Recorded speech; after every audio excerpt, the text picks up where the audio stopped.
Hello होमो sapiens. तो कैसे हैं आप सभी लोग। आप सभी का स्वागत है इस चैनल पे। और आज हम जो है sexual reproduction in flowering plant को शुरू करने वाले, शुरू तो क्या एक्चुअली कंप्लीट करने वाले हैं, बिकॉज ये आपका सेकंड पार्ट रहने वाला है इसका, जिसमें अपना जो भी रिमेनिंग है उसको अपन कवर करते चलेंगे और बिल्कुल सारी चीज़ें क्रिस्टल क्लियर होती चली जाएगी। अगर आपने यहाँ तक इस वीडियो को मतलब देखा है और यहाँ तक आप बने रहें इस लेक्चर के साथ, तो एंड तक बने रहना, बस ये प्रॉमिस करो एकदम सब चीज़ें क्लियर करके जाओगे यहाँ से, ठीक है। I hope I am clear now. तो लेट्स स्टार्ट, शुरू करें। ओके, नाउ यहाँ तक अपन ने पढ़ लिया था। Majority of the flowering plants use a range of animals as pollinating agents, bees, butterflies, flies, beetles, wasps, and moths, birds, sunbirds and the hummingbirds। तो बेसिकली अपन ने विंड पॉलिनेशन देखा, वाटर पॉलिनेशन देखा। अब अपन बात करें एनिमल पॉलिनेशन की। Animal pollination में कौन कौन आते हैं? बीज, बटरफ्लाइज, बीटल्स, वास्प, तो ये सब इसमें इंक्लूड होते हैं। बैट्स भी इंक्लूड होते हैं। और इसमें बेसिकली इनमें जो इंसेक्ट्स है, उन इंसेक्ट्स में भी सबसे ज़्यादा डोमिनेंट पूछा जाए तो कौन है? बीज। यानी सबसे ज़्यादा पॉलिनेशन कौन करती है? बीज के द्वारा होता है, ठीक है। ओके, तो इसीलिए इसको डोमिनेंट बायोटिक पॉलिनेटिंग एजेंट कहा जाता है, ठीक है। रेप्टाइल्स भी इंक्लूडेड है इसमें, क्योंकि वो भी ऑफ कोर्स एनिमल्स ही हैं। और some species animal pollinating flower specially adapted for particular species. Yes, species specific भी होते हैं ये। और ये जो आपको डायग्राम दिया हुआ है ना, ए वाला, तो ये बेसिकली ये जो डायग्राम है आपका, ये वाटर पॉलिनेटिंग जो फ्लावर्स है उनका है, यानी कि वेलिसनेरिया का है ये जो मैंने आपको बताया था ना, फीमेल जो होता है उसका स्टॉक लाइक स्ट्रक्चर होता है, जो वो कॉइल होके रहता है, फिर वो इलोंगेट होता है, तो वो ये स्ट्रक्चर है, ये जो दिख रहा है ना आपको यहाँ पे, ये ऐसा वाला, ठीक है। तो ये फीमेल वाला पार्ट है, ठीक है ना। चलो, यहाँ तक क्लियर है। ओके, अब यहाँ पे देखते हैं। Majority of the insect pollinated flowers are large. So basically animal pollinating flowers हैं, तो यहाँ पे एनिमल्स को अट्रैक्ट करने के लिए, बीज और जो इंसेक्ट्स हैं उनको अट्रैक्ट करने के लिए इनकी जो साइज़ रहती है वो लार्ज रहती है। ये कलरफुल होते हैं, फ्रेगनेंस रिच होते हैं और नेक्टर प्रोड्यूस करते हैं। तो ये कुछ कैरेक्टरिस्टिक्स होती हैं फ्लावर की, जो कि animal pollinated flower animal agent से पॉलिनेट होता है, ठीक है ना। तो उसकी ये कुछ कैरेक्टरिस्टिक्स होती है। अच्छा, और अगर फ्लावर स्मॉल है तो वो एक नंबर ऑफ फ्लावर्स में क्लस्टर हो जाता है इनटू इन्फ्लोरेसेंस, यानी ताकि कॉन्स्पिक्यूअस, कॉन्स्पिक्यूअस का मतलब होता है कि वो विजिबल हो जाए। अगर फ्लावर की साइज़ स्मॉल है तो वो बहुत सारे छोटे छोटे छोटे फ्लावर्स को कंबाइन करके एक बड़ा फ्लावर बन जाता है, जिससे कि वो कॉन्स्पिक्यूअस हो सके इंसेक्ट्स को, यानी कि ईजिली विजिबल हो सके, ठीक है ना। कलर, फ्रेग्रेंस रिच होती है, फॉल ऑर्डर प्रोड्यूस करते हैं, प्रोवाइड रिवॉर्ड्स। रिवॉर्ड्स क्या है? नेक्टर और पोलन, यानी कि कोई भी बी आ रही है या कोई भी एजेंट आ रहा है तो उसको क्या मिलेगा? वो तो पॉलिनेशन करवा रहा है, तो उसको क्या मिलेगा? उसको फ्रेग्रेंस मिलेगी, उसको नेक्टर मिलेगा जिसको वो सक कर सकता है, ठीक है। तो ये कुछ रिवॉर्ड्स होते हैं जो प्लांट ऑफर करता है अपने पॉलिनेटिंग एजेंट्स के लिए। Okay, nectar, pollen grain are usually the floral rewards. तो ये कुछ रिवॉर्ड्स जो है वो प्लांट ऑफर कर रहा है, किसको? इंसेक्ट को, ठीक है। नाउ, और यस स्टिकी होते हैं, ठीक है। तो एक मिनट, स्टार मार्क कर लेते हैं। हाँ, तो ये सारी पूरी कैरेक्टरिस्टिक्स दी हुई है आपके एनिमल पॉलिनेटिंग फ्लावर्स की। ओके, तो ये स्टिकी होते हैं। स्टिकी क्यों होते हैं? बिकॉज ताकि वो जो भी आपका इंसेक्ट है उस, ये जैसे ये इंसेक्ट है, तो ये जब इंसेक्ट यहाँ पे आएगा फ्रेग्रेंस और नेक्टर कंज्यूम करने, तो यहाँ से पोलन इसके ऊपर स्टिक हो जाएगी, ठीक है। और ये जब जहाँ किसी दूसरे प्लांट पे जाएगा तो वहाँ पे वो ये पोलन शेड हो जाएगी। तो इस तरीके से पॉलिनेशन जो है एनिमल के थ्रू होता है। तो पोलन ऑन इट्स बॉडी पे स्टिक हो जाएंगे, देन फिर जब ये किसी दूसरे प्लांट पे जाएगा तो उसके स्टिग्मा पे गिर जाएगा और पॉलिनेशन हो जाएगा, ठीक है। तो फ्लोरल रिवॉर्ड्स होते हैं प्रोवाइड। यस, अब ये तो हो गए कुछ सिंपल से फ्लोरल रिवॉर्ड्स की, आपको कलरफुल है, नेक्टर प्रोड्यूस कर रहे हैं एंड ऑल। बट कुछ इंटरेस्टिंग भी होते हैं जिसमें provide safe place to lay eggs, यानी कुछ प्लांट जो होते हैं ना वो अपना प्लेस प्रोवाइड करते हैं एग ले, एग जो है वो जो आपका इंसेक्ट आ रहा है वो वहाँ पे ले कर सकता है, यानी कि वो स्पेस प्रोवाइड कर रहे हैं। तो उसमें किसका एग्जांपल है? टॉलेस्ट फ्लावर, यानी कि एमोर्फोफेलस, जो कि 6 फीट लंबा होता है। तो इसका ये एग्जांपल है जिसमें ये प्रोवाइड करता है स्पेस, ठीक है। मॉथ और यूका, ये दोनों जो स्पीसीज़ हैं, मॉथ और यूका, ये एक सिम्बायोटिक एसोसिएशन होती है इन दोनों के बीच में, और ये एक दूसरे के बिना अपनी जो लाइफ है उसको पूरा नहीं कर सकते हैं, ठीक है ना। तो ये भी कुछ इस तरीके की एसोसिएशन, इसी टाइप के कुछ जो है ये एसोसिएशन ये शो करते हैं, जिसमें ये जो मॉथ होता है ये जो है ये पॉलिनेशन प्रोवाइड करता है यूका को, और जो यूका रहता है ये बेसिकली प्लेस प्रोवाइड करता है इसकी जो एग ये यहाँ पे इसके प्लांट में ये एग ले कर सकता है, ठीक है। तो दोनों का फ़ायदा है इसमें। Okay, cannot complete their life cycle without each other. The moth deposit it's egg, ठीक है, जो मॉथ आएगा वो डिपॉजिट करेगा अपने एग को, तो उसका भी फ़ायदा है। और प्लांट का क्या फ़ायदा है कि पॉलिनेशन हो रही है ना बेसिकली। ओके, अच्छा, try to find out which animal visit there and often and pollinated. तो एनसीईआरटी यहाँ पे ये कहना चाह रही है कि आप जो है ना अपना पार्क में बैठ जाओ और देखो कि कौन से प्लांट में कौन सा इंसेक्ट आ रहा है और उसका पीछा करो एंड ऑल। तो आपको करना नहीं है ना, करने मत लग जाना, ठीक है, ठीक है। और हाँ, यहाँ पे एक चीज़ दी हुई है, पॉलन नेक्टर रॉबर्स। रॉबर्स क्या होते हैं? जो चोर होते हैं, यानी कि उन्होंने नेक्टर तो ले लिया बट पॉलिनेशन नहीं करवा पाए, यानी उस पोलन को लेके नहीं गए और कहीं और पे डिस्पर्स नहीं कर पाए, यानी उन्होंने नेक्टर भी कंज्यूम कर लिया और पॉलिनेशन भी नहीं हो पाया, यानी प्लांट का नुकसान हो गया, ठीक है। नाउ आउटब्रीडिंग डिवाइसेस क्या होते हैं? Majority of the flowers are hermaphrodite flowers and pollen grains are likely to be same flower. Okay, तो आउटब्रीडिंग डिवाइसेस की बात कर रहे थे अपन। तो आउटब्रीडिंग डिवाइसेस बेसिकली क्या होता है कि जो सेल्फ पॉलिनेशन होता है ना वो प्लांट को पसंद नहीं है, क्योंकि सेल्फ पॉलिनेशन जब भी होता है तो उसमें वेरिएशंस के जो चांसेस है वो नहीं रहते हैं। तो अगर वेरिएशन नहीं रहती तो प्लांट को इनब्रीडिंग डिप्रेशन बोला जाता है उसको, यानी प्लांट को डिप्रेशन हो जाता है कि अरे अरे मेरे को तो वेरिएशंस ही नहीं है। तो कोई, समझ रहे हो, मतलब नेचर को वेरिएशंस पसंद है। तो इसलिए outbreeding devices are the devices which, outbreeding devices क्या होते हैं? जो कि आपके सेल्फ पॉलिनेशन को तो डिस्करेज करे और क्रॉस पॉलिनेशन को इनकरेज करे। आई बात समझ? तो ये बेसिकली डिवाइसेस रहते हैं। अब वो कितने डिवाइसेस है, क्या क्या है, वो अपन देखते हैं। सबसे पहले हर्मेफ्रोडाइट का मतलब होता है बाइसेक्सुअल फ्लावर, यानी कि जिसमें मेल भी प्रेजेंट है एंड फीमेल भी प्रेजेंट है। तो उसमें बेसिकली अगर सेम फ्लावर में है तो सेल्फ पॉलिनेशन होने के ज़्यादा चांसेस है, ठीक है। सेल्फ पॉलिनेशन होने से क्या होता है? इनब्रीडिंग डिप्रेशन होता है। स्टार मार्क कर लेते हैं, ठीक है ना। स्टार बन नहीं पा रहा है, कोई बात नहीं, हाँ अब बन गया, ठीक है। तुम लोग अच्छा बनाना, स्टार इज़ वेरी इंपॉर्टेंट, ठीक है। नाउ तो बहुत सारे डिवाइसेस रहते हैं तो जो कि डिस्करेज करते हैं सेल्फ पॉलिनेशन को एंड इनकरेज करते हैं क्रॉस पॉलिनेशन को। तो उसमें क्या क्या है?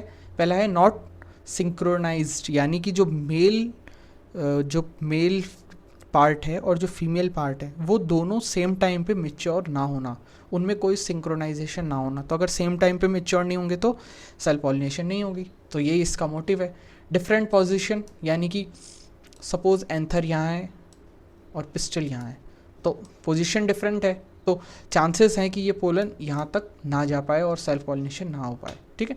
थर्ड डिवाइस है सेल्फ इनकम्पैटिबिलिटी, ये जेनेटिकल मैकेनिज्म है, ठीक है। ये पूछा जाता है कि सेल्फ इनकम्पैटिबिलिटी, यानी ये जेनेटिकल मैकेनिज्म है खुद उसका कि वो रिजेक्ट कर दे। अगर यहाँ पे पोलन गिर भी जाता है स्टिग्मा पे तो भी ये सेल्फ वाले को रिजेक्ट कर देगा।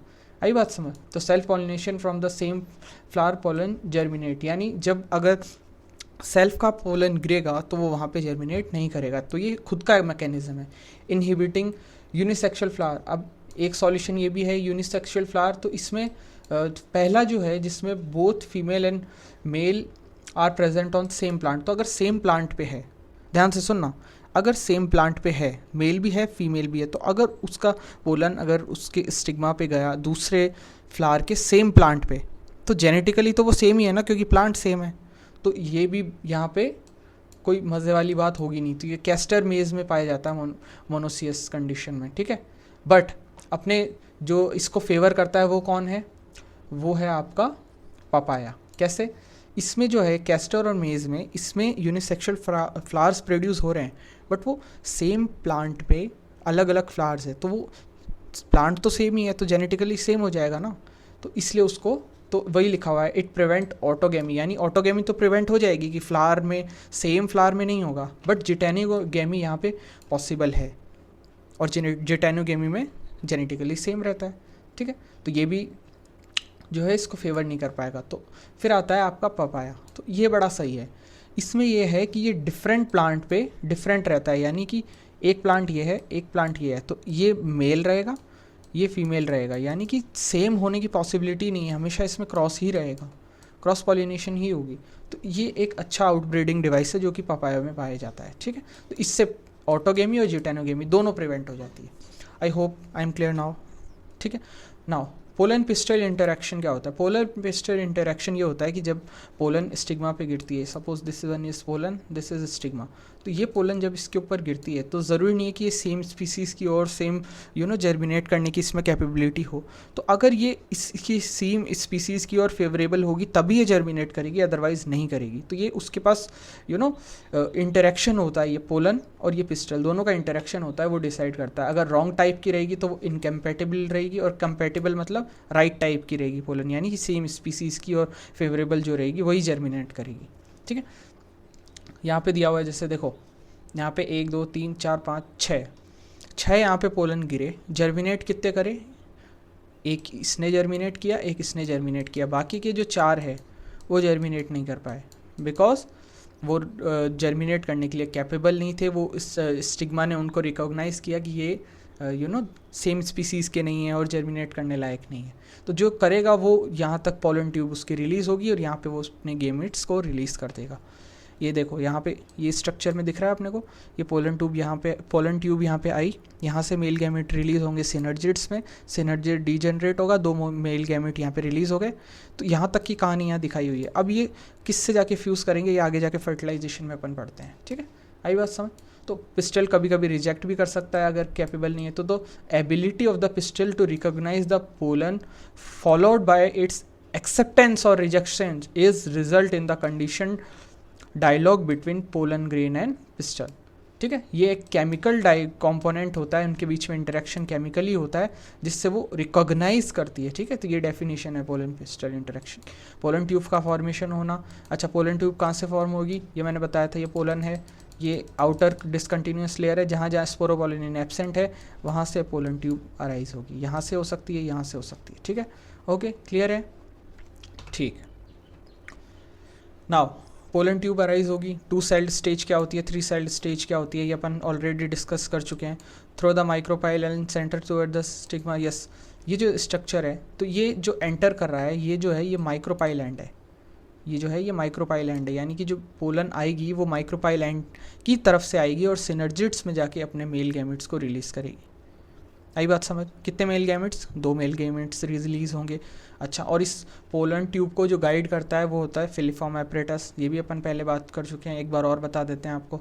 Filiform apparatus present at the micropyle and में प्रेजेंट होते हैं, सिनर्जिड्स की थिकनिंग होती है जो कि गाइड करती है पोलन ट्यूब को कि उसको कहाँ जाना है, ठीक है। तो उसको गाइड करने का काम आपका फिलीफॉर्म एपरेटस का है जो कि सिनर्जिड्स में प्रेजेंट होती है। ये यहाँ की बात चल रही है पूरी, okay.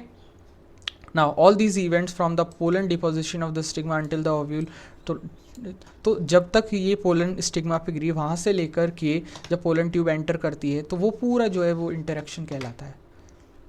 I hope I am clear now, यहाँ तक कोई डाउट नहीं रहना चाहिए, है ना। चलो ओके ओके, नाउ अब स्टार्ट करते हैं अपन next topic. Now a breeder is interested in crossing different species, यानी कि जो ब्रीडर होता है जो कि ब्रीडिंग करवाता है डिफरेंट स्पीसीज़ की, वो इंटरेस्टेड रहता है इसमें। तो अब वो कैसे होती है प्रोसेस, मतलब कैसे अपन हाइब्रिड वेराइटीज़ बनाते हैं, तो उसके बारे में ये पूरा पैराग्राफ दिया हुआ है, ठीक है। तो इसमें क्या रहता है, बेसिकली 3-4 प्रोसेसेस रहती है जो कि पर्टिकुलरली फॉलो की जाती है। सबसे पहली प्रोसेस होती है इसमें इमेस्कुलेशन, फिर होती है बैगिंग, फिर होती है उसके बाद में डस्टिंग ऑफ पोलन, फिर होती है रीबैगिंग, ठीक है। तो एक एक इन प्रोसेस को अपन को देखना है, ठीक है। तो let's start now. Artificial hybridisation, artificial मतलब ह्यूमंस के द्वारा की जा रही है, और हाइब्रिडाइजेशन मतलब डिफरेंट स्पीसीज़ को अपन क्रॉस कर रहे हैं जो अपन को डिजायर्ड कैरेक्टर चाहिए उसके लिए, ठीक है। Now is one of the major approaches in the crop improvement programme, basically इसमें अपन क्रॉप्स जो हैं उनको इम्प्रूव करने के लिए ये कर रहे हैं अपन, ठीक है, ताकि अपन को जो डिज़ायरेबल कैरेक्टर है वो मिल जाए। इन सच crossing experiments it is important to make sure that only the desired pollen are used for the pollination of the stigma and protected from the contamination. यानी कि अपन जो डिज़ायर कर रहे हैं कि ये वाला पोलन अपने को डस्ट करना है, तो वही वहाँ जाके स्टिग्मा पे जर्मिनेट करना चाहिए, दूसरा पोलन वहाँ नहीं आना चाहिए. यानी कि कंटेमिनेशन किसको बोला? अगर कहीं और से पोलन वहाँ पे आके जर्मिनेट किया तो एक्सपेरिमेंट फेल हो सकता है, राइट? तो उस कंटेमिनेशन को अपने को रोकना है. तो यहाँ ब्रैकेट में दिया हुआ है अनवांटेड पॉलन को अपने को रोकना है. This is achieved by emasculation and bagging technique. तो ये बैगिंग और इमेस्कुलेशन ये प्रोसेस होते हैं जिससे अपन अनवांटेड कंटेमिनेशन को रोक सकते हैं. ठीक है, तो सबसे पहला आता है removal of anther from the floral bud before the anther dehiscence using the pair of forceps is necessary. This step is referred to as emasculation. तो इसे emasculation कहा जाता है.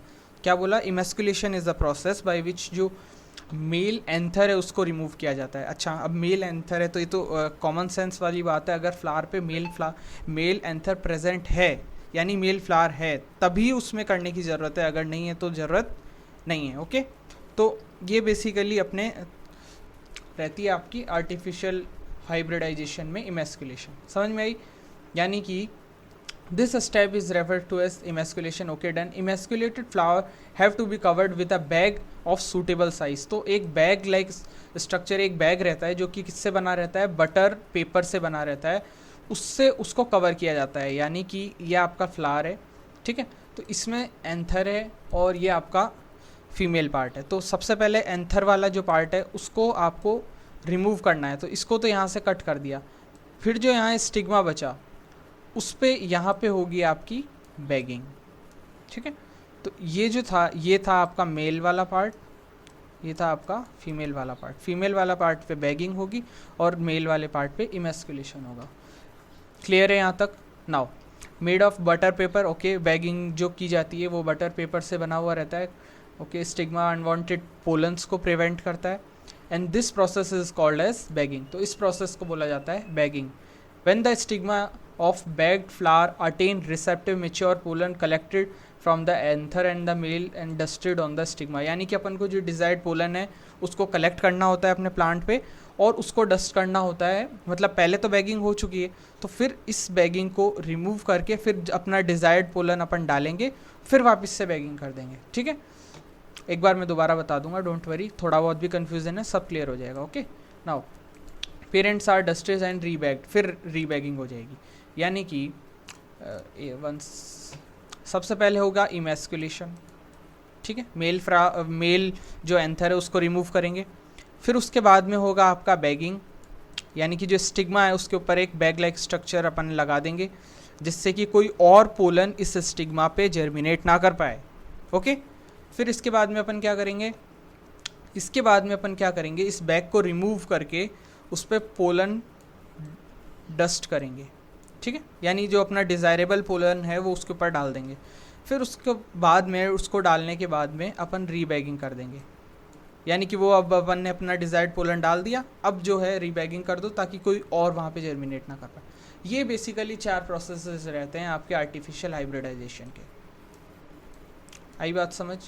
Now in female parents produces unisexual flower there is no need for emasculation. Yes, मैंने आपको पहले बता दिया, अगर फीमेल फ्लावर है तो उसमें फिर यूनिसेक्सुअल है और फीमेल फ्लावर है तो उसमें इमेस्कुलेशन कर भी नहीं सकते और करोगे भी क्यों, वो तो सवाल ही नहीं उठता ना, मेल है ही नहीं तो यू नो, तो वो बात है. ठीक है, चलो अब बात आती है डबल फर्टिलाइजेशन. तो सबसे पहले नाम पे जाते हैं. डबल फर्टिलाइजेशन, डबल मतलब यानी किसी 2 चीज़ों में फर्टिलाइजेशन हो रही है. फर्टिलाइजेशन आपको पता ही है, फ्यूजन ऑफ गैमेट्स.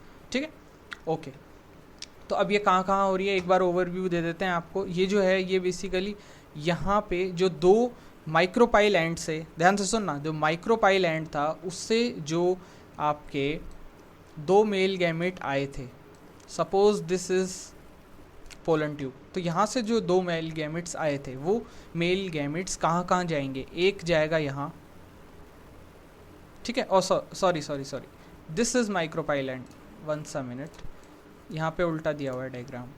तो आपको जब भी कन्फ्यूजन होना तो आपको एग सेल को देखना है, एग और जाइगोट कहाँ पे है. ठीक है ना, तो अगर ये यहाँ है तो ये माइक्रोपाइल एंड है, ये चैलेजल एंड, तो pollen tube I micropyle and की तरफ. ठीक है, यहाँ पे 2 मेल गैमेट्स हैं, 4 के बन गए, 2 ही बनाने. ओके, नाउ जो दो मेल गैमेट्स है, एक तो है वो एग सेल से फ्यूज़ करके जाइगोट बनाएगा, बन गया, और एक यहाँ पे फ्यूज़ करके ट्रिप्लॉइड एंडोस्पर्म बनाएगा। ट्रिप्लॉइड क्यों बोला? क्योंकि पहले जो सेंट्रल सेल था उसमें 2 न्यूक्लियस थे। इंटरेस्टिंग चीज़ है ये, पहले जो सेंट्रल सेल था उसमें 2 न्यूक्लियस थे, अब एक और मेल गैमेट आ जाएगा तो ट्रिप्लॉइड हो जाएगी इसकी प्लॉइडी। ये पहले एन था, एक और आ गया तो ये 2n हो जाएगी, ठीक है।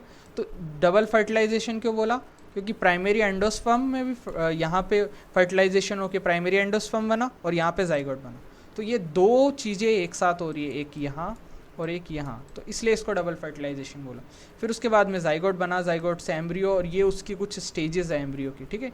इसका वो पूछते हैं सीक्वेंस, कि सीक्वेंस क्या रहता है उनका। सबसे पहले प्रो एम्ब्रियो, फिर ग्लोब्यूलर, फिर हार्ट शेप, और फिर आपका ये मैच्योर बन गया। तो 3-4 स्टेप में ये क्लियर हो जाता है आपका, ठीक है। तो ये आपके कुछ चीज़ें रहती है, ये सब सस्पेंसर रहता है, ये हार्ट शेप्ड एम्ब्रियो है। तो ये प्रोसेस है एक जाइगोट का एम्ब्रियो मैच्योर एम्ब्रियो में बनने का। तो ये इसका सीक्वेंस पूछा जाता है बस, है ना, मेनली, बाकी ज़्यादा कुछ डीपली है नहीं आपके सिलेबस में। Now pollen tube releases the 2 male gametes into the cytoplasm of the synergids. Okay, pollen tube ने 2 मेल गैमेट्स रिलीज किए सिनर्जिड्स में, और 1 जो है वो एग सेल के साथ फॉर्म करके सिंगैमी कहा जाता है उसको, और डिप्लॉइड सेल बनता है जाइगोट, ठीक है। आई बात समझ? सिंगैमी किसको बोलेंगे? जब जाइगोट बन रहा है उसको सिंगैमी बोलेंगे, डिप्लॉइड सेल बनेगा, जाइगोट होएगा, ठीक है। दूसरा जो है 2 पोलर न्यूक्लियाई से एक मेल गैमेट फ्यूज़ करके प्राइमरी एंडोस्पर्म बनाता है जो कि ट्रिप्लॉइड रहता है, इसको ट्रिपल फ्यूजन कहा जाता है। यानी यहाँ हो रहा है सिंगैमी एस, यहाँ हो रहा है ट्रिपल फ्यूजन, और इन दोनों को मिला के कंबाइंडली क्या बोलेंगे? Double fertilisation. आई होप अब बिल्कुल क्लियर है सब चीज़ें। चलो, primary endosperm cell and endosperm, okay. तो जो प्राइमरी एंडोस्पर्म है वो फर्दर डेवलप होकर एंडोस्पर्म बनता है, और जाइगोट डेवलप होकर क्या बनता है? एम्ब्रियो। ये रहा उसका सीक्वेंस, ये यहाँ से यहाँ तक, ठीक है। अब post fertilisation structure and event, यानी कि उसके बाद में डबल फर्टिलाइजेशन के बाद में क्या बनेगा? तो एंडोस्पर्म मैंने आपको बता ही दिया क्या बनेगा, ठीक है। ओव्यूल्स, यस, ओव्यूल से सीड बनेगी, ओव्यूल से फ्रूट बनेगी, एंड ये जो पूरा प्रोसेस हो रहा है फर्टिलाइजेशन के बाद में कौन क्या बन रहा है, एंडोस्पर्म कैसे बन रहा है, इसको बोला जाता है post fertilisation events. Now endosperm primary endosperm divide repeatedly to form triploid endosperm tissue, okay. तो ये जो एंडोस्पर्म है ये बेसिकली क्या काम करता है? ये एंडोस्पर्म जो है ये फूड रिजर्व की तरह काम करता है, न्यूट्रिशन प्रोवाइड करता है एम्ब्रियो को। अच्छा चलो, अब ये बताओ कि एम्ब्रियो पहले बनेगा या एंडोस्पर्म पहले बनेगा? ऑफकोर्स एंडोस्पर्म पहले बनेगा, क्योंकि अगर एंडोस्पर्म पहले बनेगा तभी तो वो एम्ब्रियो को न्यूट्रिशन प्रोवाइड करेगा। तो endosperm is produced just prior to the embryo formation, zygote formation. आई बात समझ? यहाँ तक क्लियर है? ओके, तो फ्री न्यूक्लियर दिस स्टेज। अच्छा, अब ये जो आपका एंडोस्पर्म है ये 2 स्टेजेस में पाया जाता है, 2 स्टेजेस। एक तो होती है फ्री न्यूक्लियर एंडोस्पर्म, और एक रहती है आपकी सेलुलर एंडोस्पर्म, ठीक है। तो अच्छा, अब जो फ्री न्यूक्लियर एंडोस्पर्म है यहाँ पे सेल वॉल नहीं रहती है, यहाँ पे सेल वॉल प्रेजेंट होती है, ठीक है। अच्छा, और कोकोनट के एग्जाम्पल से भी बताया हुआ है कि जो आपका वाइटिश पार्ट रहता है, वाइट पार्ट, वो होता है सेल्यूलर एंडोस्पर्म, और जो लिक्विड पार्ट रहता है कोकोनट के अंदर वो रहता है आपका फ्री न्यूक्लियर पार्ट, ठीक है। तो अब एक बार इसको एनसीईआरटी से भी देख लेते हैं। तो सबसे पहले फ्री न्यूक्लियर एंडोस्पर्म रहेगा, उसमें सेल वॉल का फॉर्मेशन होगा, सेल्यूलर एंडोस्पर्म बनेगा। The coconut water from the tender coconut that is more familiar with the but free nuclear endosperm made up of the thousands of nuclei, यानी thousands of the nuclei मिलके वो liquid part को बनाते हैं, जिसको free nuclear endosperm stage में रहता है, ठीक है। और जो वाइटिश पार्ट है आपका, ठीक है, तो इसमें वही चीज़ दी हुई है जो मैंने आपको यहाँ एक्सप्लेन की ना, ये रहा, ये देखो टेंडर कोकोनट यानी फ्री न्यूक्लियर स्टेज। तो वो लिक्विड वाला पार्ट यहाँ आएगा फ्री न्यूक्लियर में, और जो वाइटिश पार्ट है वो सेलुलर आएगा। यानी जैसे सपोज़ ये कोकोनट है आपका, ड्राइंग भी दिखा देते हैं आपको थोड़ी सी, ठीक है। ओके, तो ये जो है ये वाइटिश पार्ट रहेगा आपका, और बीच में लिक्विड पार्ट रहेगा। ऐसा ही होता है कुछ कोकोनट, हाँ मतलब ऐसा नहीं होता बट थोड़ा सा समझने के लिए है ना, ठीक है। चलो, endosperm can be completely consumed by the developing, ठीक है। तो अब जो एंडोस्पर्म बना वो अगर कम्प्लीटली कंज्यूम हो गया, यानी वो बाद में प्रेजेंट नहीं रहा, कंज्यूम हो गया, तो वो जो रहती है आपकी नॉन एंडोस्पर्मिक सीड्स, यानी एंडोस्पर्म उसमें कंज्यूम हो जाता है। आई बात समझ? इसको आगे भी अपन पढ़ेंगे, ऐसी कोई दिक्कत नहीं है, अभी ऊपर से बता रहा हूँ आपको। तो उसमें पी, ग्राउंडनट और बीन्स, तो इन तीनों में जो है एंडोस्पर्म प्रेजेंट नहीं रहता है बाद में। और जो दूसरा है जिसमें परसिस्ट करता है यानी मेच्योर सीड में प्रेजेंट रहता है, वो रहता है कैस्टर और कोकोनट। तो कोकोनट में तो ऑफकोर्स प्रेजेंट होता है, तभी तो अपन बात कर रहे हैं पूरी फ्री न्यूक्लियर एंड ऑल, क्योंकि प्रेजेंट है यहाँ पे, राइट। अच्छा, अब ये जो दिया हुआ है आपको, ये डाइकॉट का स्ट्रक्चर है, और ये जो है sorry wait a minute, this one is for monocot and this one is for dicot, because dicot में अपने को पता है दो कॉटिलेडन्स होते हैं, तो यहाँ पे 1 एंड 2 दो कॉटिलेडन्स हैं, तो ये आइडेंटिफाई करने के लिए रहता है, ये डाइकॉट, ये मोनोकॉट। मोनोकॉट में स्क्यूटेलम प्रेजेंट होता है, एक ही कॉटिलेडन प्रेजेंट होता है जिसको स्क्यूटेलम बोलते हैं।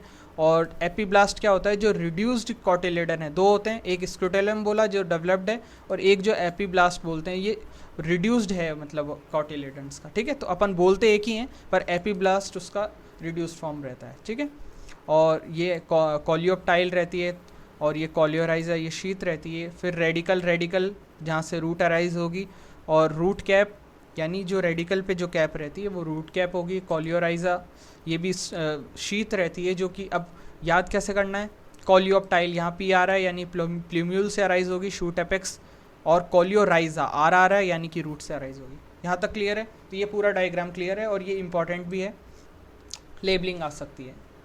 नाउ इसमें भी वही चीज़ है, हाइपोकोटाइल, हाइपो मतलब बिलो, एंड एपिकोटाइल, एपी मतलब अबव। बस इससे याद रखना, आपका एम्ब्रियोनल एक्सिस ये है, ये जो एम्ब्रियोनल एक्सिस है इससे हाइपो मतलब बिलो, बिलो है तो हाइपोकोटाइल, और एपिकोटाइल ऊपर जो रहेगा। रेडिकल रूट कैप, ठीक है। प्लूम्यूल यहाँ से अराइज होगा, शूट अराइज होगा।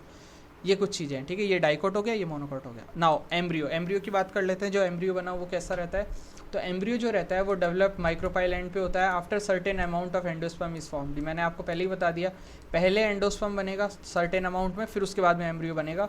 And nutrition of the embryo through the different embryogeny and similar to both monocot and dicot embryo and pro embryo. Yes, ये जो अपन ने इधर स्ट्रक्चर्स पढ़ी, ये सीक्वेंस, सबसे पहले प्रो एम्ब्रियो, वही लिखा हुआ है यहाँ पे, सबसे पहले प्रो एम्ब्रियो बना, फिर उसके बाद ग्लोब्यूलर, फिर हार्ट शेप, फिर मैच्योर, फिर एम्ब्रियो, मैच्योर एम्ब्रियो, ठीक है। तो ये सीक्वेंस ही आपको याद रखना है। एंड यस, बाकी ये चीज़ें अपन पहले ही कवर कर चुके हैं। A typical dicot embryo consist of the embryonal. अच्छा, डाइकॉट एम्ब्रियो, डाइकॉट कौन सा, ये वाला, इस वाले स्ट्रक्चर की बात की जा रही है। उसमें दो कॉटिलेडन होते हैं, अबाव जो रहता है कॉटिलेडन के वो एपिकोटाइल, मैंने आपको बताया एपी मतलब अबाव, हाइपो मतलब below. Plumule and the cylindrical portion of the level below level of cotyledon is called hypocotyl, यानी बिलो लेवल, हाइपो बिलो, ठीक है। एंड रेडिकल टिप जहाँ से रूट अराइज होगी, एंड द रूट कैप जिसको cover करती है, ठीक। Okay, embryo of the monocot, monocot में ग्रास फैमिलीज आती है। मोनोकॉट में क्या आता है, ग्रास फैमिलीज आती है। तो कभी कभी मोनोकॉट शब्द ना देके आपको ग्रास फैमिली का भी पूछा जाता है, तो उसमें भी आपको स्क्यूटेलम को मार्क करना है कि उसमें एक ही कॉटिलेडन होता है जिसको क्या बोला जाता है ग्रास फैमिली में, scutellum. Okay, radicle in the root cap constitute the undifferentiated sheath is called coleorhiza. Coleorhiza मैं पहले बता चुका हूँ कि एक शीट रहती है जो कि अनडिफरेंशिएटेड रहती है। कॉलियोराइजा यानी कि जो रेडिकल पे शीट प्रेजेंट है, कॉलियोप्टाइल पी आ रहा है यानी जो प्लूम्यूल पे प्रेजेंट है। सॉरी। नाउ सीड की बात कर लेते हैं। Seed final product of sexual reproduction. Sexual reproduction हो रहा है तो फाइनली अपने को क्या मिलेगा, सीड मिलेगा। वो जर्मिनेट होगा किसी दूसरे प्लेस पे और वहाँ पे जाके एक नया प्लांट बनेगा, ठीक। और जो आपका फाइनल प्रोडक्ट है सीड, उसको फर्टिलाइज्ड ओव्यूल भी कहा जाता है। ओव्यूल बोले तो सीड एंड ओवरी बोले तो फ्रूट। क्लियर है? ओके।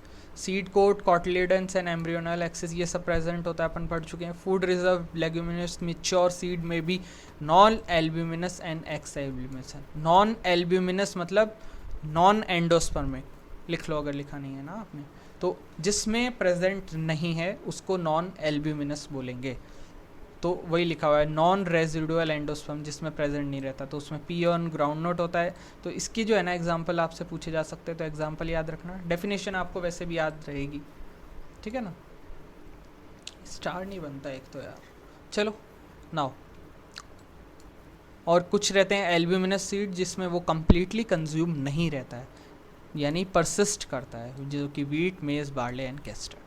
अब कुछ में कुछ एक डिफरेंट वैरायटी, मतलब एक तरीके से डिफरेंट चीज़ होती है। अब ये यहाँ तक पूरी ये एक चीज़ है, ठीक है।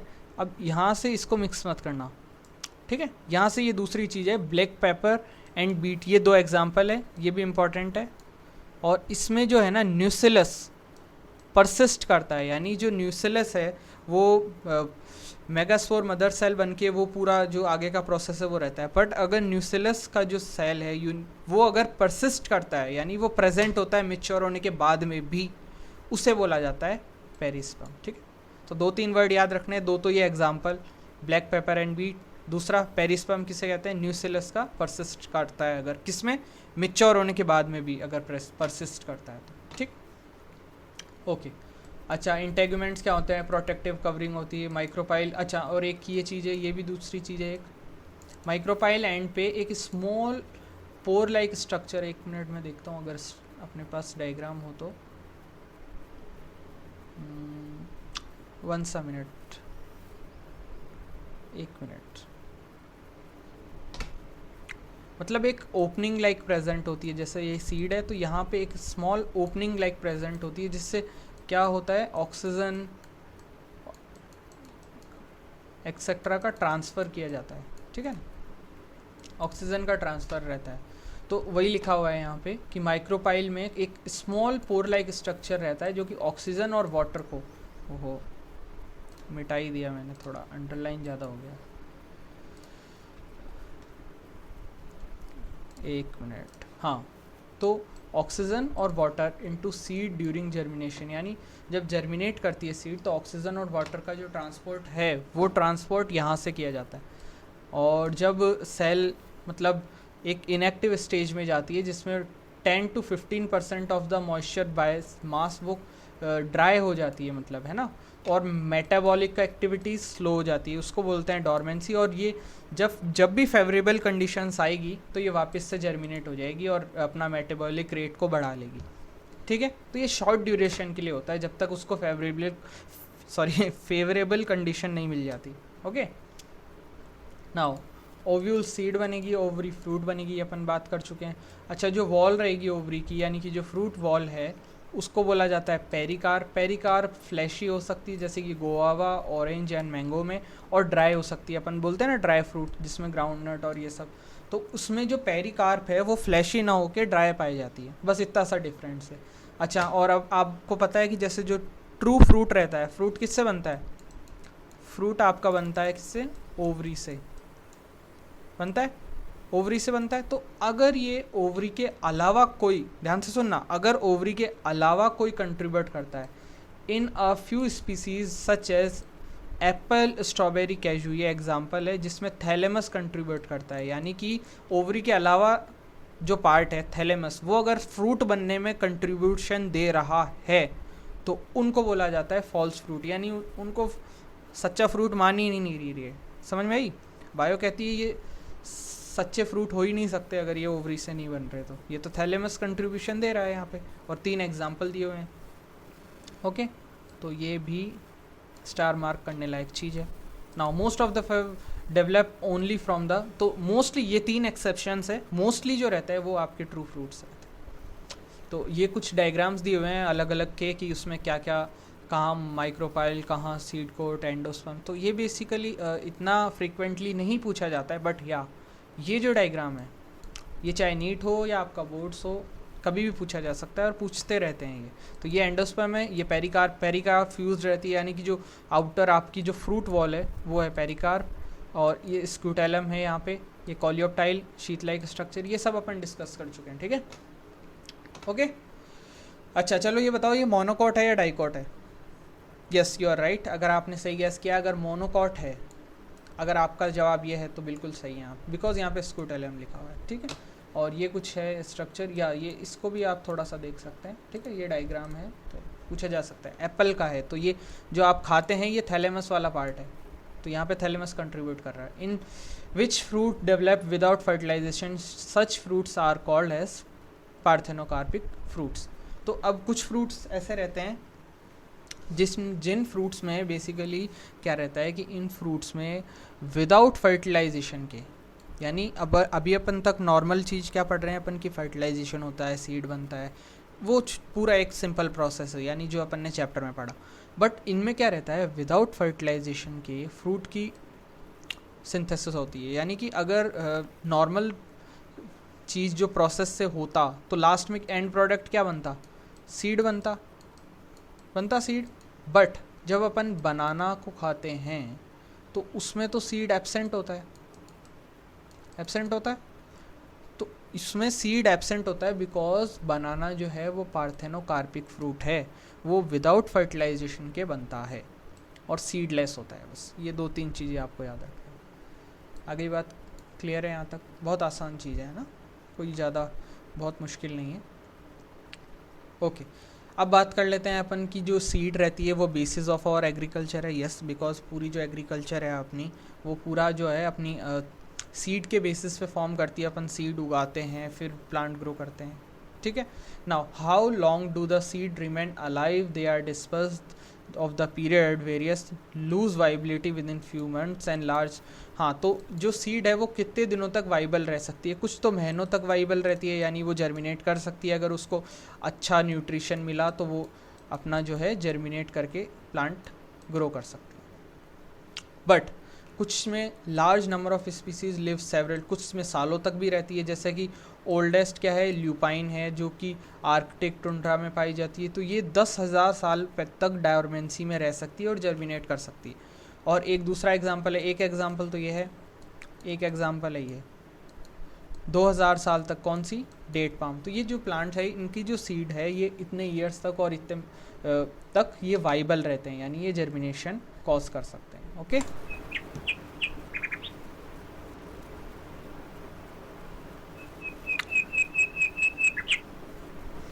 चलो कोई नई बात नहीं है, कंटिन्यू करता है।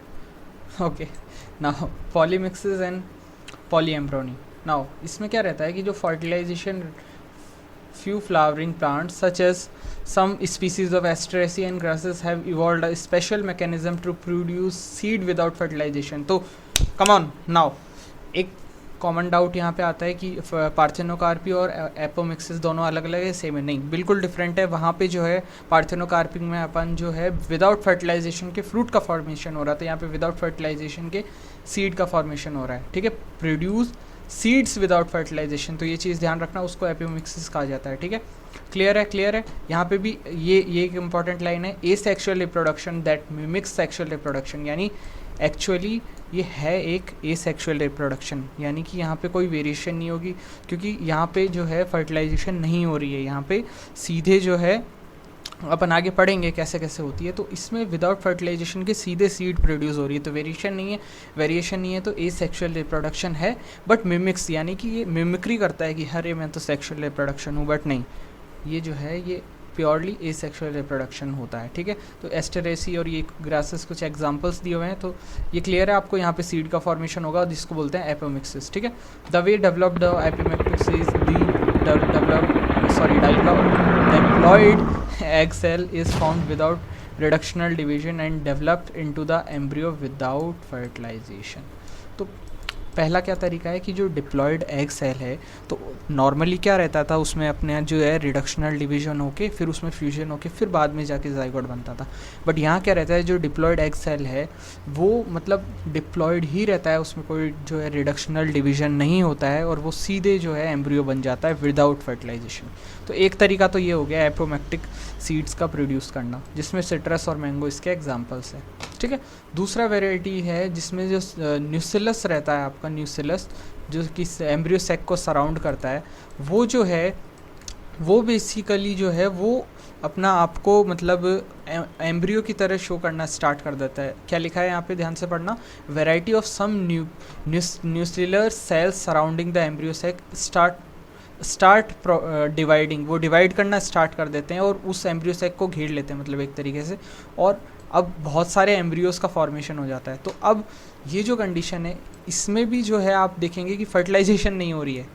आई बात समझ में? यहाँ पे फर्टिलाइजेशन नहीं हो रही, यहाँ पे न्यूक्लियस के सेल बिहेव कर रहे हैं उसकी तरह, ठीक है, और इसको सराउंड कर रहे हैं, तो यहाँ पे भी फर्टिलाइजेशन नहीं हुई। तो ये दो तरीके हैं विदाउट फर्टिलाइजेशन के सीड प्रोडक्शन के।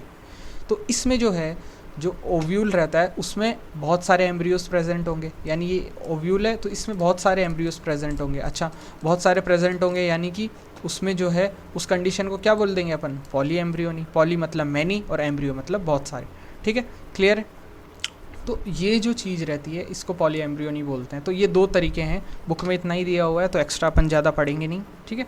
तो वही चीज़ है एपोमिक्सिस, मतलब 3-4 चीज़ याद रखनी है। एक तो कि ये प्रोड्यूस सीड विदाउट फर्टिलाइजेशन है, एपोमिक्सिस है। और सिट्रस मैंगो में ऐसा होता है, कैसा होता है, जिसमें जो है रिडक्शनल डिवीजन के बिना ही वो जो है एम्ब्रियो की तरह फॉर्म, मतलब उसमें रिडक्शनल डिवीजन होकर फ्यूजन नहीं होता, विदाउट फर्टिलाइजेशन के सीड बनती है। अच्छा, अब इसके फ़ायदे क्या हैं? फ़ायदे ये हैं कि अगर ए सेक्शुअल रिप्रोडक्शन है तो जिसको अपन पहले बोलते थे कि ये वेरिएशन नहीं दे रहा, वो डिसएडवांटेज नहीं है। अगर वो एडवांटेज है, अगर वो डिज़ायरेबल कैरेक्टर को देता है।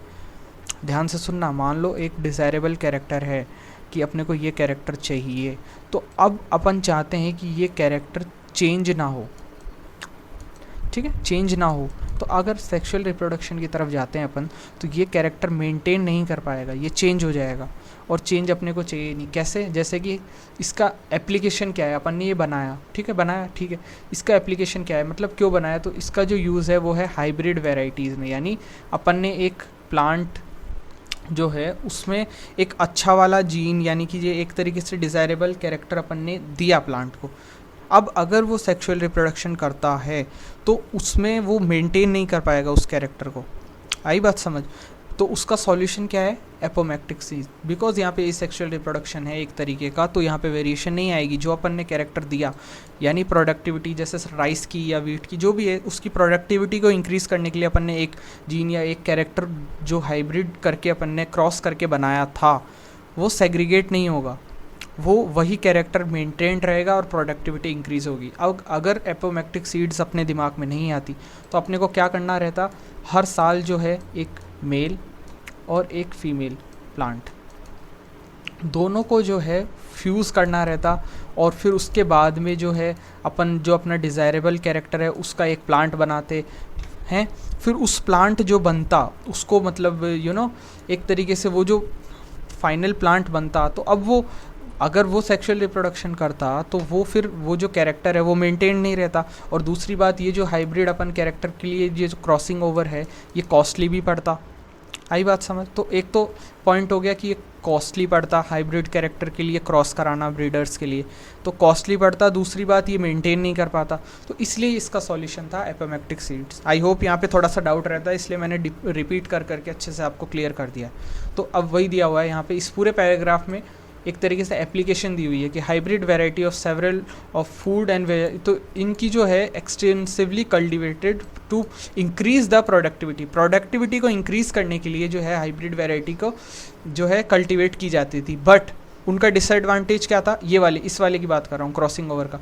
तो वो हर साल प्रोड्यूस करनी पड़ती थी क्योंकि वो मेंटेन नहीं कर पाते थे अपने कैरेक्टर्स को, और हर साल करेंगे तो ऑफकोर्स कॉस्टली पड़ेगा ये इस तरीके से इनका हाइब्रिड वैरायटी बनाना, तो एक्सपेंसिव पड़ता था फार्मर्स के लिए। तो अब उसका सॉल्यूशन क्या है? एपोमेक्टिक सीड्स, क्योंकि यहाँ पे कोई भी सेग्रीगेशन ऑफ कैरेक्टर नहीं होगा, बिकॉज वो सेम जो कैरेक्टर अपने को चाहिए कि अच्छी प्रोडक्टिविटी हो प्लांट की, वो सेम ही चलता चला जाएगा और अपने को सीड मिलती जाएगी, वही अपन उगाते जाएंगे। तो इस वाले प्रोसेस की अपने को नीड नहीं पड़ी, ठीक है, because of the importance of the apomictic seeds in the hybrid seed industries. Many laboratories around the world had understand the genetic of the apomictics and to transfer apomictic genes into hybrid varieties. So या finally ये chapter complete होता है यहाँ पे, और बिल्कुल detail में हर एक लाइन सारे इंपॉर्टेंट पॉइंट्स को कवर करते हुए बिल्कुल दिल से आपको सारी चीज़ें क्रिस्टल क्लियर आई होप हो चुकी है। तो या that's all for today's video. And yes, एक ही चीज़ कहना चाहूँगा कि थोड़ा टाइम लगता है, good things takes time, but अगर आपके सारे कंसेप्ट्स क्लियर हुए हैं और आपको थोड़ी सी भी एक क्लैरिटी मिली है और आपको एक हेल्प हुई है, तो you can show your love by subscribing, and yeah, that's all. Bye bye.